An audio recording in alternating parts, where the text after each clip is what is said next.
Hey Thrive Loud listeners, are you down and out during these cold winter months? Is your daily routine getting a little boring? Do you need something that gets you motivated? Well then get up from what you're doing and get the blood flowing. Hit the gym, go for a hike in the cold, go for a run, do something. And while you're out there, pop in your headphones, load up your podcast app, and get inspired with the amazing content Thrive Loud with Lou Diamond has for you.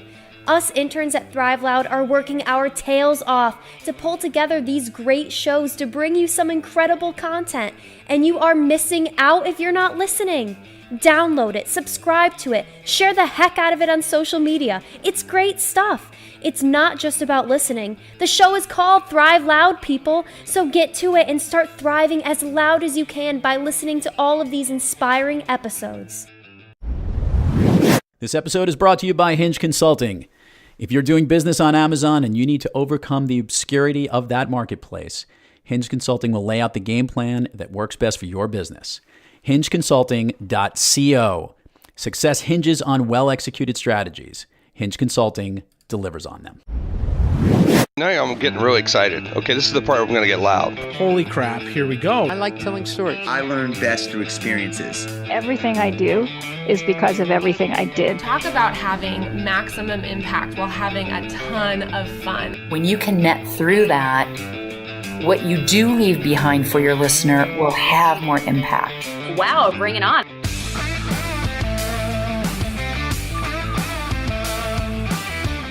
It's time to take an inside look at those that are taking their lives, their businesses, and their passions to the next level. Get ready to thrive loud with Lou Diamond. Welcome, everyone, to another episode of Thrive Loud with Lou Diamond, connecting you to the most inspiring and amazing people that are thriving each and every day. Today on Thrive Loud, we bring you entrepreneur, meditator, runner. He's completed 14 New York City marathons, and lover of Northern Michigan. He is the author of a book that launched in February, which challenges business leaders to do nothing. From selling blow pops in high school to leading a company that was named a 2017 Forbes Small Giant. Thrive Loud listeners, please welcome co-founder of imageOne, Rob Dube. Rob, how are you today? I'm doing well. Thank you for having me, Lou. This is exciting stuff because I am so excited. I'm a huge Seinfeld fan, and the fact that you are putting together a book that's all about doing nothing, which is like a show about nothing, is going to make this episode spectacular. That's awesome. I can't wait to hear about it. And I think our Thrive Lab listeners would be the same. So can you do us a favor? Rob, run us through your journey. It's a pretty cool one. And get us to how you've created this great company and a lot of your philosophies, and I will interject appropriately. That sound cool? Okay. Sure. Sounds great. Thanks. In ninth grade, I started selling blow pop lollipops out of my locker, as you mentioned in the intro, with my best friend, Joel Perlman. And that was a great business, by the way. We would buy those blow pops for a nickel each. We would resell them for a quarter. Unbelievable margins. Great product. Hold on. You got them for a nickel? You look way too young to have gotten anything for a nickel. You brought them in a bag, I guess. Okay. You sold them. Right. Yeah. We definitely bought them in bulk. Come on. Kids were lined up and down the hallway, and we got to be known as both the blow pop kids and the kids that were walking around with quarters bulging out of their pockets after lunch. So it was a blast, and we upon reflection we realized that this was a time when an entrepreneurial bug bit us, and so as we went through high school and college, we had all sorts of funny little businesses. In college, when we graduated around 1991, we did not have a whole lot of prospects for a job. So why not? We decided to jump in and start a business of our own. Joel had read a classified ad in the back of Entrepreneur magazine, about these new things called laser printers. They were a few years old at the time, and they took toner cartridges that were very expensive. I guess that hasn't changed. Yeah, I actually think they've only gotten more expensive. Totally. Exactly. So we started reselling remanufactured toner cartridges out of our basement.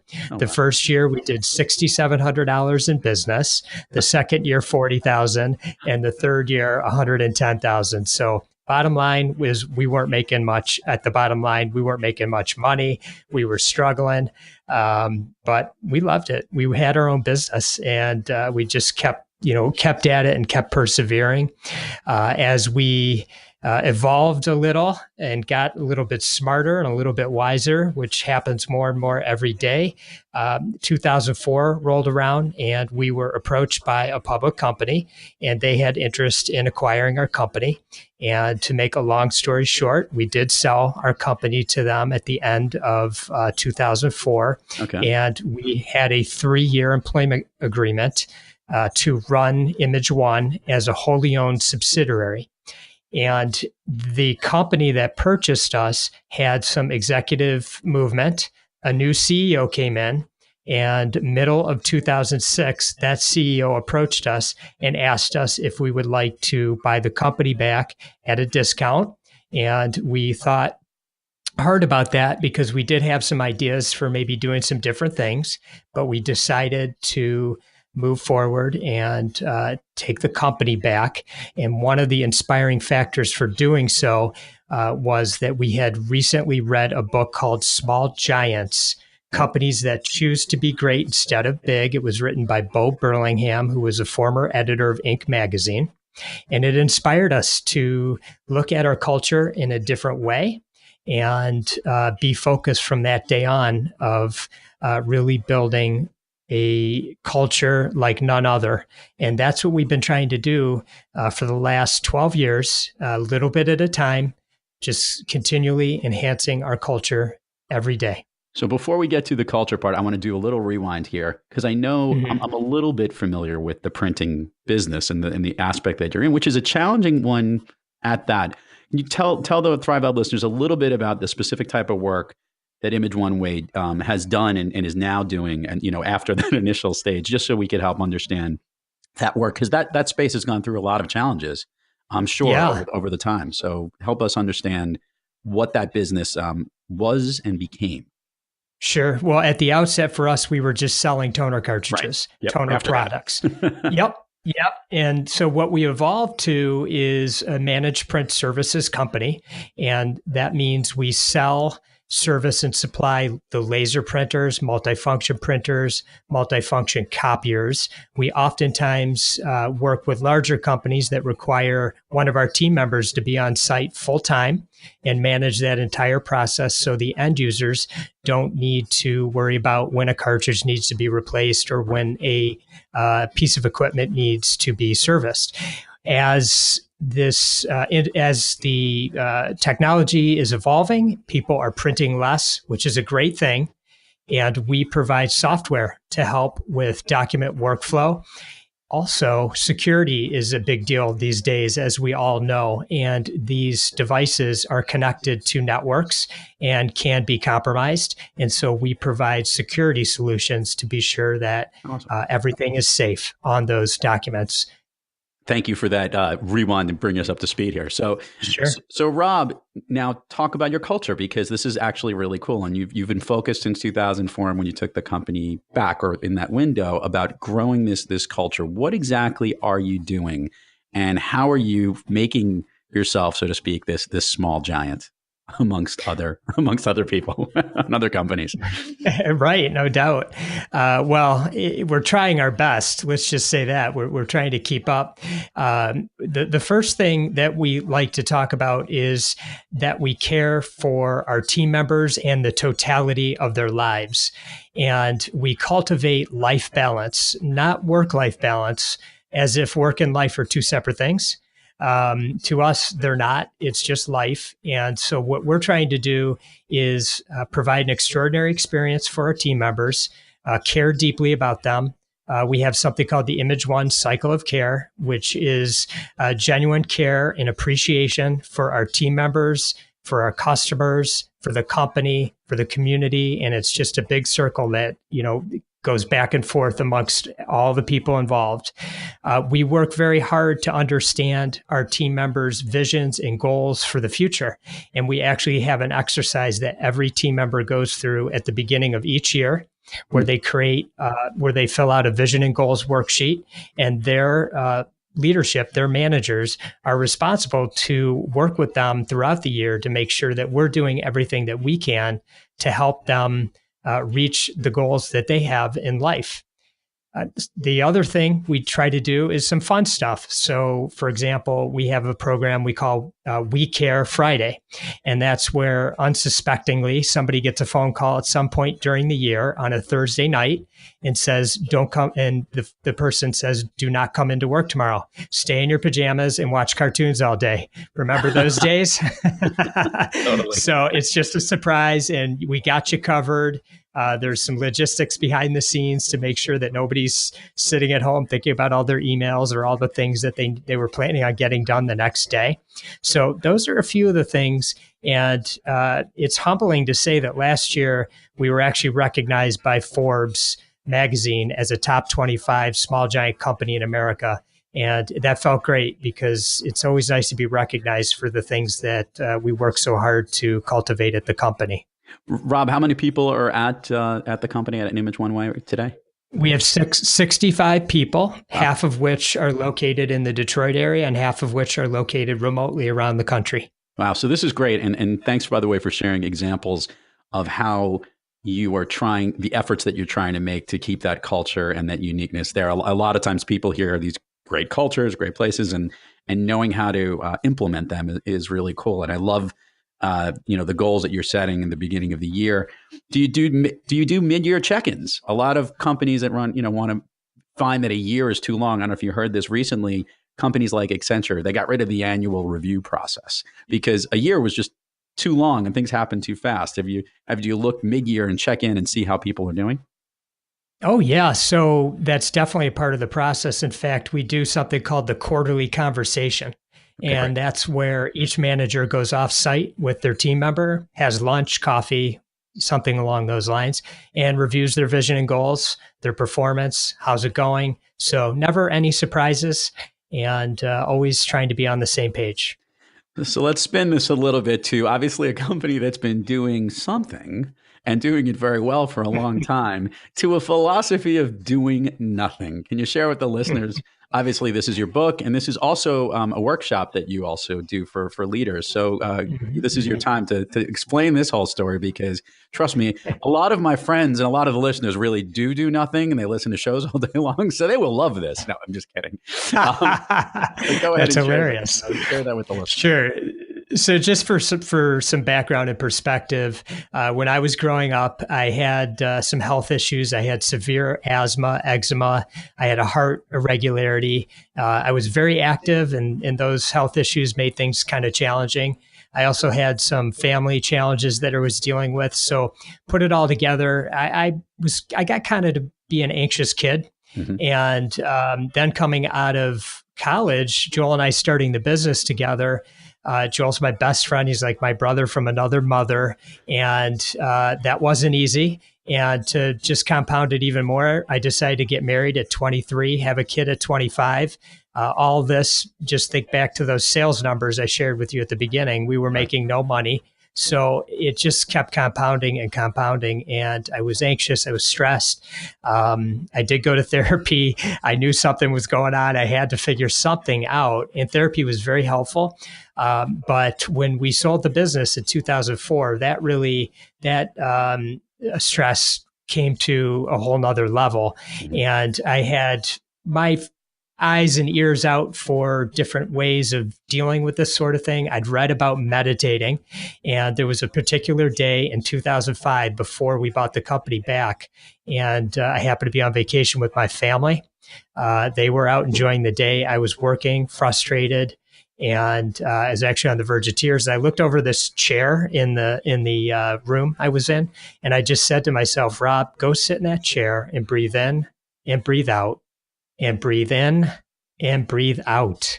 And I went and I sat there and for about 5 minutes. And when I stopped, I paused and I thought to myself, I feel a little bit better right now, actually. My frustrations, my problems did not go away, obviously. I just felt a little calmer, a little clearer minded. And so that got me curious, and I'm a bit of a fact finder. So I started down this journey to learn more about meditation. I ended up becoming a student and a practitioner of it. And along the way, a few years back, I got asked by a friend to do a session on meditation at a conference, and it was very well received. And somebody came up to me after and said, "You ought to write a book about that." And so I did. And that's Do Nothing, the most rewarding leadership challenge you will ever take. You can find that on Amazon. And I even went so far during this journey to start taking silent retreats. So this is an extended period of time, 1 day, in my case, 1 day to 10 days. I typically do 7 to 10 days twice a year. And this is where you don't talk, and you sit quietly for a period of time. You mindfully walk, you stretch a little, you mindfully eat, and just all the electronics are gone. There's no reading, there's no writing or journaling. And it's a very unique time to start to feel your brain again. Yeah. And that is the premise of Do Nothing, the book, and it is the premise of Do Nothing, the Silent Leadership Retreat, which is taking place April 23rd to the 26th out in the mountains of Colorado. So that's the background of Do Nothing and how I got to where I am with that. It's awesome. I was going to say that more and more the amazing leaders that come on Thrive Loud have all delved or are dedicated meditators. And in this world of so busy, and even that example I gave that a year is too long for us to do an annual review because so many things happen within the year and so many things happen in a day, that it's basically our brains calling out to ourselves. When you sat on that chair just to literally just breathe, it's your body calling for you for that relaxation, for that moment of focusing on nothing. And a lot of people are very edgy and anxious and have trouble getting comfortable and doing nothing. And it is such an important reset. And a lot of people do it every day, and it's getting more and more effective. And I think it's no different than that physical exercise that you need to work your muscles all day long. It's the same thing to actually rest them and rest your brain and get your brain to kind of recharge. So kudos to you on that. And I'm slowly trying to figure out how to incorporate meditating into my craziness. There's a whole concept of 10 minutes, which I'm liking very much. But I do love it. And I love the idea of doing nothing. So I was going to ask this, at your company, at imageOne Way, are people taking time out to incorporate meditating into their day? Some people are, and some people aren't. It's not a program at the company. It's something that people know that I've taken on as a practice, that a good number of our leadership team has taken on as a practice. And as such, they can see the results for themselves and make their own decisions. And I do think that we're on a journey, and when people are ready to and are curious about other ways of doing things, they'll go at it and be disciplined in the way that you might need to be to have a meditation practice be effective. So something like you saying, 10 minutes is great. 5 minutes is great. Honestly, if you could do 1 minute, I think that's great. Just sitting down and taking a break and breathing in and breathing out. It sounds so simple, but it's so hard to do. Yeah. Just for the reasons you were saying. We are getting slammed from every angle. I mean, meetings and emails and texts and social and customers and, everything's now. We need it now. And it's just, there's a lot of pressure. Yeah. There's a lot of pressure out there. So how can we best kind of give our brain a rest? And that's where I throw out the idea, try to do nothing. And that doesn't mean sleeping, but sleeping's important too. We need to do all those health things, but this is where you sit in awareness and sit in silence. And that's much different, say, than going to sleep. Gotcha. We are here with Rob Dube, who is got his act together. And I want to talk about this part. You've run the New York City Marathon 14 times, and I'm going to combine these two concepts together. When you're running, what are you thinking about? Or are you thinking about nothing? When do I get to finish? Right. No, and just for clarification, I've run 14 marathons. I haven't run New York City 14 times. But my last marathon was New York City, and it was one of my favorites. But I'm a runner that does not listen to anything while I run. And so I just let my thoughts flow. In fact, I'm actually a daily runner. And so when I go out, I don't even know where I'm going. And that's part of the beauty. That's my time where there's no structure and I can just go. And there's something, at least for me, that where running allows me to just flow and take me wherever I might go. And it starts my day with a certain type of perspective, because the rest of my day, like many of us, is busy and it's usually pretty scheduled out. And so there's not a whole lot of fluidity there. And so what I'm thinking about is anything and everything that's going on. It could be highly frustrating things. It could be things I'm super excited about. I might be going through a presentation in my head, or, anything of that nature, thinking about my kids, the family, my wife, anything like that. And it's just, that's my time to allow things to flow. I've heard two schools on this. I've heard one school where literally a guy ran the New York City Marathon and he listened to a book on tape, which I thought was one of the funniest things I've ever heard. And then there was another guy who's actually been on the show, Dan Waldschmidt, who always thinks that someone's chasing him to get him to move faster. That's great. So Rob, this is a question that I love to ask most of the Thrive Loud guests, and that is, when you have trouble thriving, who do you turn to get back on the thriving track?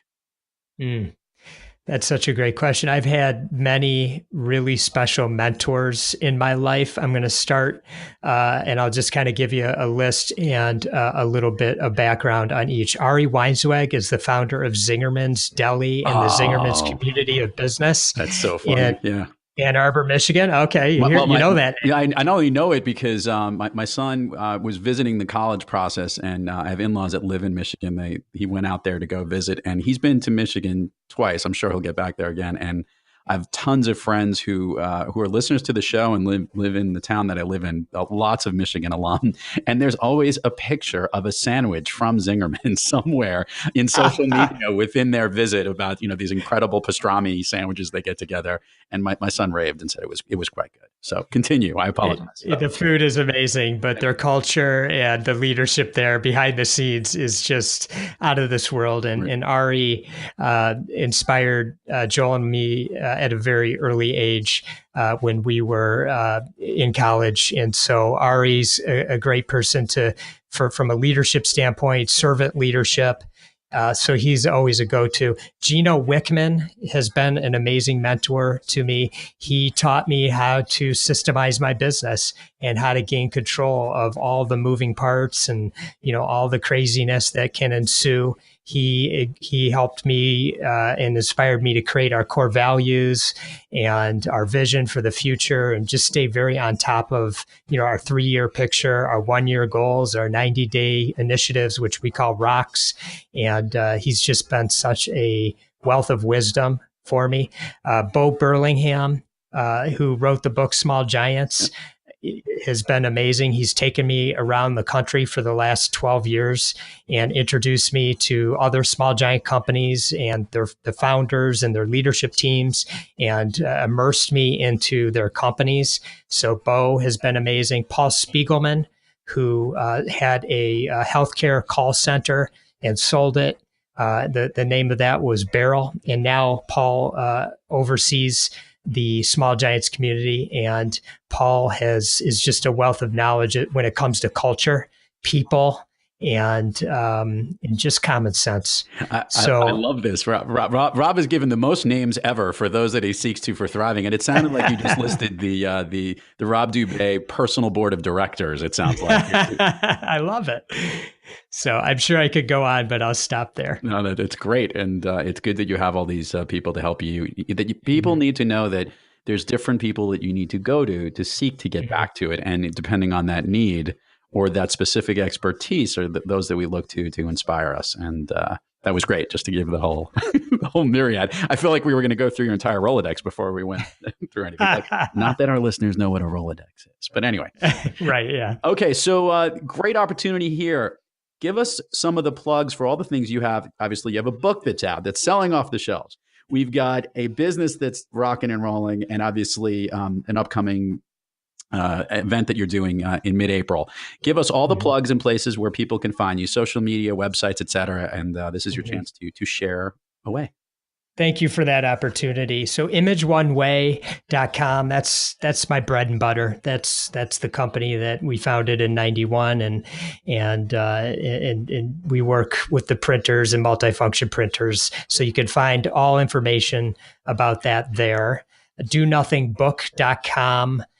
For information on the book, The Leadership Silent Retreat, April 23rd to the 26th. I'm also out there speaking. You can find information on that at that website as well. You're speaking at the conference when nobody is allowed to talk. I like that is true, actually. Believe it or not, it gets high marks and I don't have to say much. That's great. Yeah. I always find that hilarious. I have 2 online columns. I'm a weekly writer for Forbes, so you can find me at Forbes. You just go to Forbes and type in my name, or you could Google it, and then Thrive Global. And then, of course, there's Twitter, LinkedIn, Facebook, and Instagram. I'm on all of those as well. And you could search on Google and find those, or at the website there's links. Yeah, we'll put all the in the links in the show notes and make sure that people can find it, as well as more information about the book and obviously the conference that you have here in mid-April. So, and I love interacting. So, for example, one of my last Forbes columns, we talked about the importance of setting vision and goals and working with your teams. And we put out an offer if anybody wanted to contact me for the vision and goals worksheet that we utilize. And we were inundated with requests, which was just so cool. So, we'll get back to you very quickly, and we'll provide you with, any resources that we have you might find useful. So here's a good question and a good way to start our little wrap up here of our fun little chat here with Rob Dube. 2017, you were a Forbes Small Giant. Give us the goal for what 2018 should look like, or what I've been calling 20-great-teen, if you would. Well, from an award standpoint or a recognition standpoint, whatever your goals are, you're the goal master. I love that. Oh my gosh. How much time? So we'll try to keep it limited, but we could summarize and bullet it. So, I always go straight to imageOne, and we need to be a well-oiled machine. So we have very specific goals there, both financially and with people. And one of the things culturally, we want our happiness levels. We actually track our happiness levels at 8 or above. We want everybody at the company to be over 85% financially literate. We practice open book management, so this is something that we train on consistently. So there's a couple examples as it relates to imageOne. For the do nothing stuff that I do, the book is a big initiative, and I just really hope that people take to it and pass it on. The speaking and getting out there and having the opportunity to share the story, I think it's something I'm finding people are really connecting with, and is timely right now. It's just, we're so busy. So I think that people are really connecting to it. And of course, the retreat, a strong retreat where people are doing nothing would be just such a wonderful thing for me. And lastly, my wife and I are accomplishing one of the goals that we have for our lives, which is to go and attend the 4 Grand Slam tennis tournaments. Really? And we're starting, yes, we want to go to all 4. And we're starting with the French Open. And so we're going to the French Open this year. I'm very excited about that. Well, Rob, we need to coordinate, because I'm a frequent attendee, obviously, of the New York's U.S. Open, the last leg of it. If you a listener of the show, you heard we had Mary Carrillo as a guest. I saw that. We got to interview on the actual premises of the United States Tennis Association Center, and we'll meet up, man, when you're coming out there. So let's make sure that we love it. Meet you when you come in. Love it. And the U.S. Open's a blast. I've been to it. My wife and I haven't been together, so it doesn't count. But my son and I went, and we just had an absolute blast. Taryn Winter-Brill, guest of the show and a good friend. She actually did Wimbledon for the first time. They did a bucket list of that and said it's spectacular. Wow. So okay, I can't wait. That's on my list too, to go to Wimbledon. I don't know about the French. Okay. The Australian and the French, I could catch it on TV. But in the clay, the points are too long on a French Open match. The clay points. That's a good point. Well, let's hold each other accountable, at least to Wimbledon. I like it. Maybe we could make a joint effort there.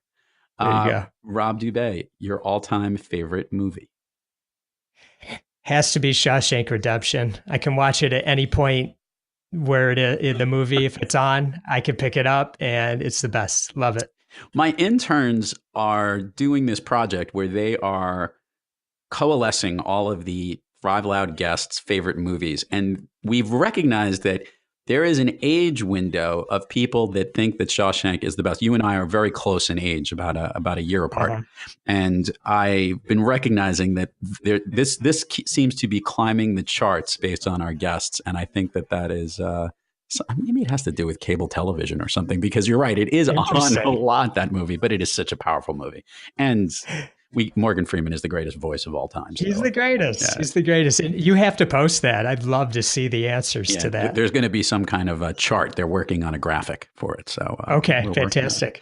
Rob Dube, this has been a complete pleasure and very informative. I want to say that what I love about these shows, specifically from entrepreneurs, are not people just sharing their journey and their successes, but you showing the process of the things that you're doing. And I know that the Thrive Loud community will absolutely adore the fact that they got facts out of this from you. So thank you so much for sharing all that today. This was great. Sure. Thank you for having me. And it was a total pleasure. And to all the Thrive Loud listeners out there, keep thriving onward and upward. And remember, be brief, be bright, be gone. You've been listening to Thrive Loud with your host, Lou Diamond. Make sure to subscribe on iTunes, Overcast, or wherever you get your podcasts. And follow us on Twitter, Facebook, and Instagram at Thrive Loud. Or find us on the web at thriveloud.com.